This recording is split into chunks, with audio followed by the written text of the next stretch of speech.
जय हिंद दोस्तों। और हम लेकर के आए हैं आपके लिए एक शानदार सी वीडियो जिसमें हम लोग कवर करेंगे भारतीय संविधान के सभी महत्वपूर्ण अनुच्छेद। अगर आप चैनल पर नए हो तो वीडियो को लाइक कर दीजिए और चैनल को सब्सक्राइब करना बिल्कुल मत भूलिए। और इस वीडियो के बाद आपके पॉलिटी के जितने भी इंपॉर्टेंट आर्टिकल्स हैं, जितने भी महत्वपूर्ण जो हैं हर एग्जाम में पूछे जाते हैं, वो सारे के सारे हम लोग यहाँ पर कवर करेंगे। तो चलिए शुरू करते हैं, फटाफट से देख लेते हैं।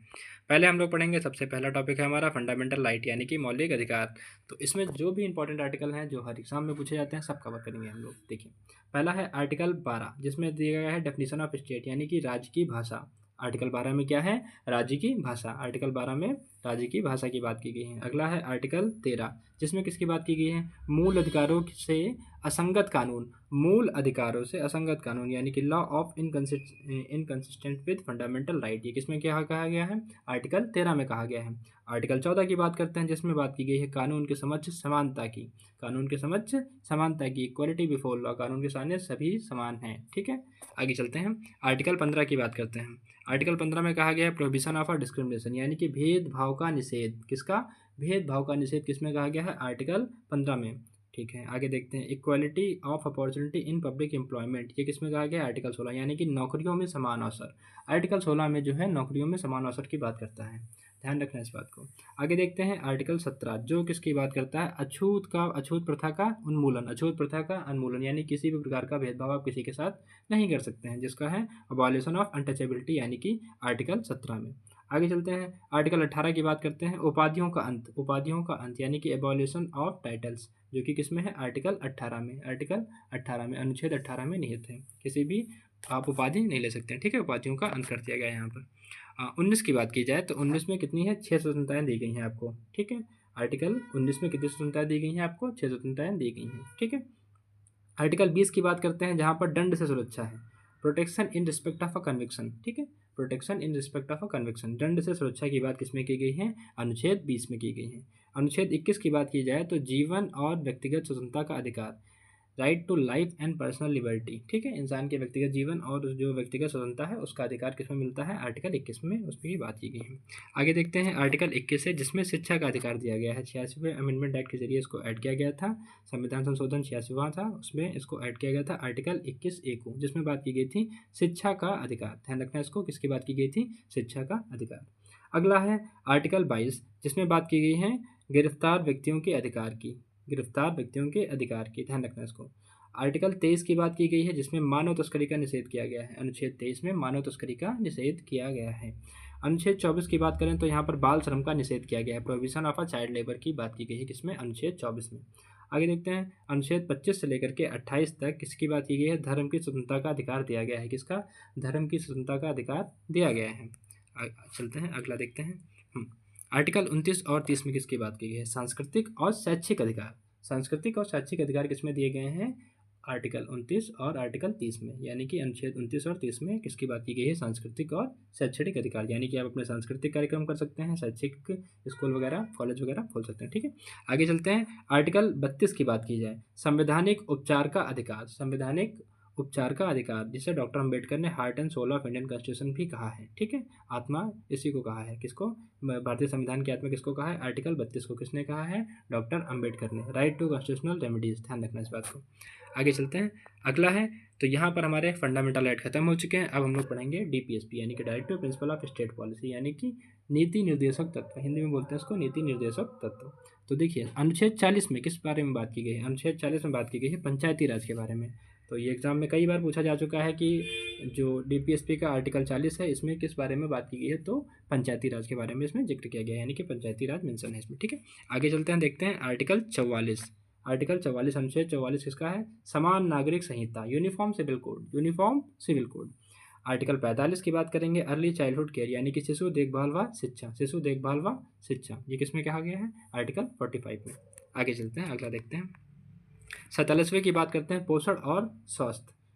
आर्टिकल 47 जो है न्यूट्रिशन और पब्लिक हेल्थ की बात करता है। ठीक है, अगला देखते हैं। फंडामेंटल ड्यूटीज़ की बात करते हैं जिसमें आर्टिकल 51A जो मौलिक कर्तव्य की बात करते हैं। ये जो इंपॉर्टेंट है वही हम लोग कवर कर रहे हैं, जो हर एग्जाम में पूछे जाते हैं। ठीक है, आगे देखते हैं। अगला है union and state executive legislature, यानी कि संघ और राज्य के जो एग्जीक्यूटिव के जो इंपॉर्टेंट आर्टिकल हैं उन सभी को हम लोग यहाँ पर कवर करेंगे। संघ और राज्य संबंधित जो भी इंपॉर्टेंट आर्टिकल है सब यहाँ पर कवर करेंगे। देखिए यहाँ पर है अनुच्छेद 52 की बात की गई जिसमें भारत के राष्ट्रपति की बात की गई है। फिर अनुच्छेद 61 की बात की गई है, उसमें महाभियोग है, इम्पीचमेंट ऑफ प्रेसिडेंट का। तो पहले प्रेसिडेंट का जिक्र किसमें है, आर्टिकल 52 में। फिर 61 में क्या किया गया है, इम्पीचमेंट इनका यानी कि महाभियोग है। और 63 में क्या बात की गई है, उपराष्ट्रपति। 63 में किसकी बात की गई है, उपराष्ट्रपति की। ठीक है, ध्यान रखना इनको, इंपॉर्टेंट है, हर एग्जाम में अक्सर पूछ ही लिए जाते हैं।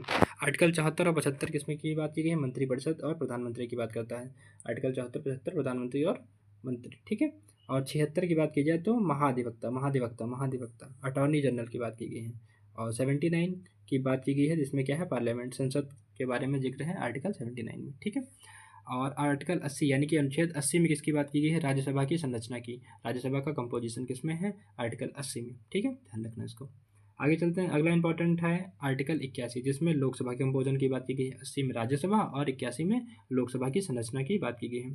93 में स्पीकर और डिप्टी स्पीकर की बात की गई है। लोकसभा और अध्यक्ष व उपाध्यक्ष के बारे में यहाँ पर बात की गई है। आर्टिकल 102 इंपॉर्टेंट है, कई बार पूछा जा चुका है, डिस्क्वालिफिकेशन ऑफ एमपी, सांसदों की अयोग्यता के बारे में किस आर्टिकल में है, तो 102 में है। आर्टिकल 110 हर एग्जाम में पूछा जाता है, इंपॉर्टेंट है, वित्त विधेयक मनी बिल, जो कि इंट्रोड्यूस हो सकता है सिर्फ लोकसभा में, यानी कि कहाँ पारित हो सकता है, लोकसभा में। ठीक है, आर्टिकल 110 किसकी बात करता है, अनुच्छेद 110 मनी बिल की बात करता है, वित्त विधेयक की बात करता है, ध्यान रखना। अगला इंपॉर्टेंट है 112। 112 किसकी बात करता है, यूनियन बजट, केंद्रीय बजट, जिसको बोलते हैं एनुअल फाइनेंशियल स्टेटमेंट। तो आर्टिकल 112 किसकी बात करता है, केंद्रीय बजट की बात करता है। आर्टिकल 123 किसकी बात करता है, राष्ट्रपति की अध्यादेश शक्ति यानी कि प्रेसिडेंट ऑफ ऑर्डिनेंस की बात करता है। आर्टिकल 148 जो कि कैग है यानी कि नियंत्रक एवं महालेखा परीक्षक की बात करता है। नियंत्रक एवं महालेखा परीक्षक किसमें है, अनुच्छेद 148 में। और 123 में क्या है, राष्ट्रपति का अध्यादेश शक्ति, ध्यान रखना इसको। चलते हैं अगला देखते हैं, इंपॉर्टेंट सा है जिसमें हम लोग देखेंगे जुडिशरी की बात करेंगे। देखिए जुडिशरी, सुप्रीम कोर्ट है 124 में। जो सुप्रीम कोर्ट की बात की गई किस आर्टिकल में मेंशन है, किस अनुच्छेद में मेंशन है, 124 में। ठीक है, और मूल अधिकार की बात की गई है, ओरिजिनल जुरिस्डिक्शन किसका है सुप्रीम कोर्ट का, 131 के जरिए, अनुच्छेद 131 के जरिए। ठीक है, 136 की बात की जाए तो स्पेशल लीव पिटीशन है यानी कि विशेष अनुमति याचिकाओं की बात की गई है। और जो सबसे इंपॉर्टेंट है 137 वाला जिसमें क्या बात की गई है, रिव्यू पावर यानी कि पुनर्विचार शक्ति। पुनर्विचार शक्ति किसमें है, आर्टिकल यानी कि अनुच्छेद 137 में, ध्यान रखना इसको। चलते हैं अगला देखते हैं। अगला बहुत इंपॉर्टेंट है जो हर एग्जाम में पूछा जाता है, कई बार पूछा जा चुका है, 143 यानी कि अनुच्छेद 143 किसकी बात करता है, राष्ट्रपति द्वारा परामर्श की बात करता है। राष्ट्रपति द्वारा परामर्श की बात करता है सुप्रीम कोर्ट। ठीक है, प्रेसिडेंट किससे, सुप्रीम कोर्ट से सलाह ले सकता है, किसमें है, आर्टिकल 143 में। 214 में हाई कोर्ट की बात की गई है, स्टेट के लिए, हर राज्य के लिए, स्टेट के लिए अपना हाई कोर्ट होना चाहिए। 226 किसकी बात करता है, हाँ 226 बात करता है रिट अधिकार, किसका, हाई कोर्ट का। ठीक है, फंडामेंटल राइट का जो वायलेशन होता है मौलिक अधिकारों को, तो उनके लिए सुप्रीम कोर्ट और हाई कोर्ट कुछ रिट ऑर्डर करते हैं, उसी की बात की गई यहाँ पर। 226 में रिट अधिकार होता है किसका, हाई कोर्ट का। आप देख लेते हैं कि राज्य और उनके कुछ स्पेशल जो हैं उनके बारे में। तो 153 में किसकी बात की गई है, गवर्नर यानी राज्यपाल की। 153 में किसकी बात की गई है, गवर्नर राज्यपाल की। और 163 में वही मुख्यमंत्री और मुख्यमंत्री की परिषद। ठीक है, मंत्रिपरिषद। 168 में बात की गई है राज्य विधानमंडल की, स्टेट लेजिस्लेचर की बात की गई है आर्टिकल 168 में, ध्यान रखना इसको, किसकी, राज्य विधानमंडल की। आगे देखते हैं 213 में किसकी बात की गई है, राज्यपाल की अध्यादेश शक्ति। 213 में राज्यपाल की अध्यादेश शक्ति और 123 में किसकी थी, राष्ट्रपति की अध्यादेश शक्ति, ध्यान रखना इसको। पंचायती राज संस्थाएं बहुत इंपॉर्टेंट आर्टिकल है, कई बार पूछा जा चुका है, हर एग्जाम में पूछा जाता है। तो 243 के किसके बारे में बात करता है, तो पंचायती राज संस्थाओं के बारे में बात करता है। ठीक है, आर्टिकल 280 संविधान 200 मतलब जो अनुच्छेद 280 है वो किसके बारे में बात करता है, फाइनेंस कमीशन यानी कि वित्त आयोग के बारे में बात करता है। वित्त आयोग किसमें है, तो 280 अनुच्छेद में मेंशन किया गया है। ठीक है, ध्यान रखना इसको, वित्त आयोग 280। 301 की बात करते हैं तो राइट टू प्रॉपर्टी जो कि संपत्ति का अधिकार है, अब कानूनी अधिकार है, पहले कौन सा था, फंडामेंटल राइट था। ठीक है, इसको हटा दिया गया था 44 अमेंडमेंट एक्ट यानी कि 44वें संविधान संशोधन से इसको वहाँ से हटा दिया गया था और प्रॉपर्टी राइट बना दिया गया है आर्टिकल 301 के अंदर। ठीक है, ध्यान रखना इस बात को।